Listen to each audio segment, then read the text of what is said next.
Hi everyone, my name is Gagan Singh and I'm back again today to talk about an enlightening leader. And today we'll talk about the second virtue, which is emotional balance. Let me start by asking you a question.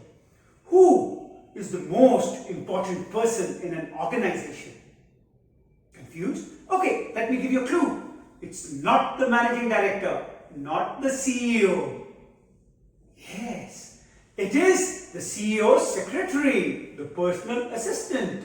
And why not? How often does it happen that right when you're about to walk into the boss' cabin, the assistant may caution you, hey, it's not a good time. The boss seems to be in a foul mood. Or vice versa. You may get the secretary's much-awaited call. Hey, it's a great time. Just hop into the boss cabin right away and your work may be done. So, the moral of story, make great relationships with your boss, but make even greater relationships with the boss secretary. Well, that being said, let's get back to the boss. Why is it that leaders have such emotional swings?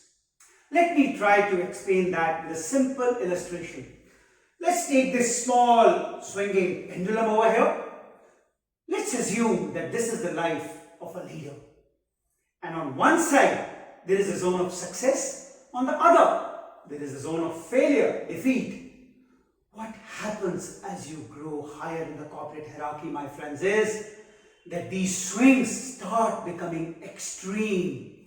Every day, within one day, within hours, where you get one great news of success, in very short time, you are likely to get a news of something which is a horrible disaster. So what happens on this is that a leader is confronted in situations where the moment he confronts success, it could be a great news, like getting an order, winning some tender, opening some new branch somewhere. In no time, there is another news ready to confront the leader. For example, losing a big order, losing a court case, having some serious trouble in some office or in some factory somewhere else. What does that do to a leader? It is here, my friends, that I'd like to introduce two concepts called emotional volatility, EV, or CIE, which is cross interference of emotions. What are these concepts? Emotional volatility, in simple terms, means uncontrollable burst of emotions in sympathetic alignment with the situation.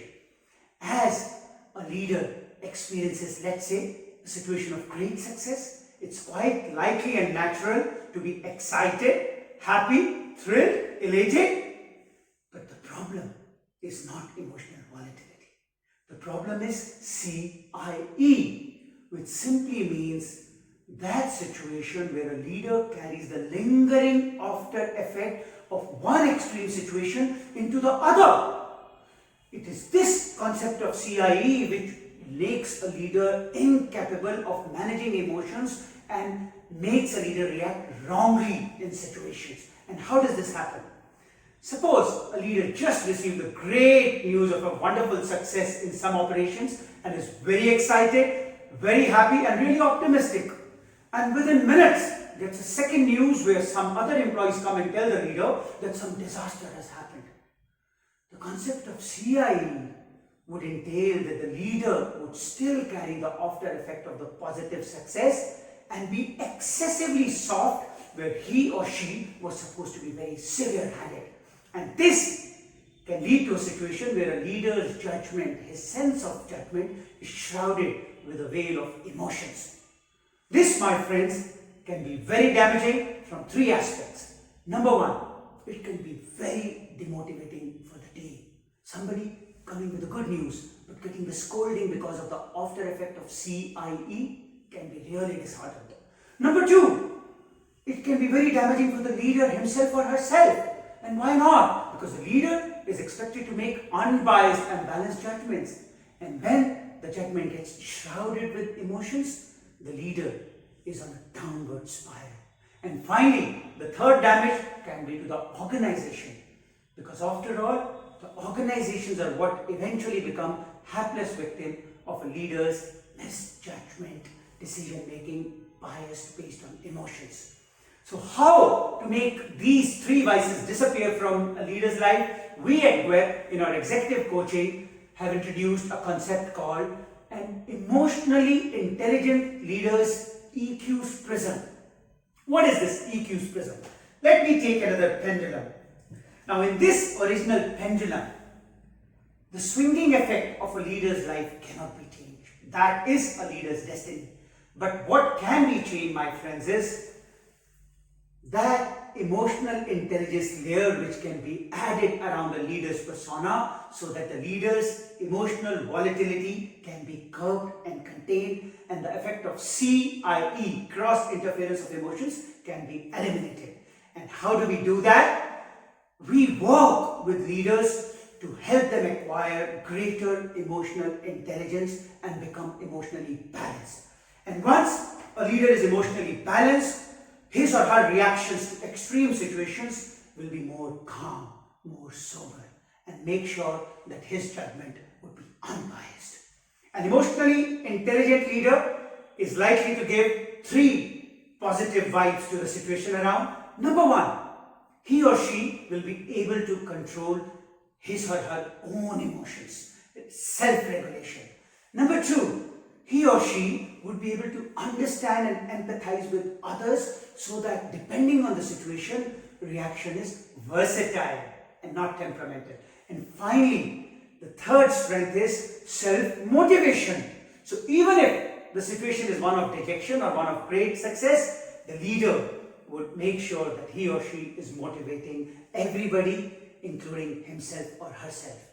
So, to become an enlightening leader with right amount of emotional balance, I am today going to give you 3 simple tips for that. And they are called PD, PA, PA. The PD term means pleasant demeanor. A leader is expected to be very balanced in his or her demeanor. So the key word is to be calm and have poise. In situation of great success, not to be excited. On the other hand, in situation of dejection, not to be disheartened. The second concept, which is PA, talks about positive attitude, a solution-oriented approach, which means what next? And what this applies is that even in situations of success, you are looking at what next.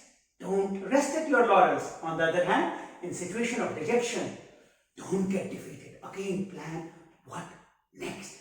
And finally, number 3 is purposeful action orientation.